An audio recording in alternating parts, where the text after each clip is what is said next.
ఇప్పుడు అదే చేస్తున్నాడు.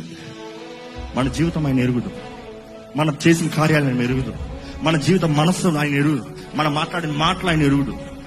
అన్ని ఎరిగిన దేవుడు ఏమంటాడు తెలిసి ఈ రోజు కూడా, రా దయచేసి రా, పాతని విడిచిపెట్టి అయిపోయిందిలే, రా నేను నిన్ను ప్రేమిస్తున్నాను, రా నాతో ఉంది కానీ రా, నీకు అన్ని ఇస్తాను, రా. ఎంతమంది నిజంగా యేసు ప్రభు కౌగిట్లోకి వస్తున్నామండి? నా గుండె మండిపోతుంది.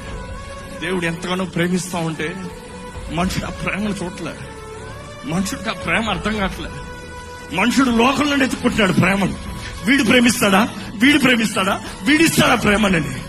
ప్రేమించే దేవుడు సిలువ పైన ఆయన ఎంతగా ప్రేమిస్తున్నాడు చూపించిన తర్వాత కూడా మనుషుడు అర్థం చేసుకుంటలేదండి. దేవుడు మనల్ని ప్రేమిస్తున్నాడు అని ఎంతగానో ప్రేమిస్తున్నాడు, ఎంతగానో అన్న మాట మనకు అర్థం కావట్లేదు. మనం ఎవరిని ప్రేమించాం కదా మనకు తెలియదు. మనం ఎవరైనా ప్రేమిస్తే మనకు తెలుస్తుంది మనం ఎంతగానో ప్రేమిస్తామని.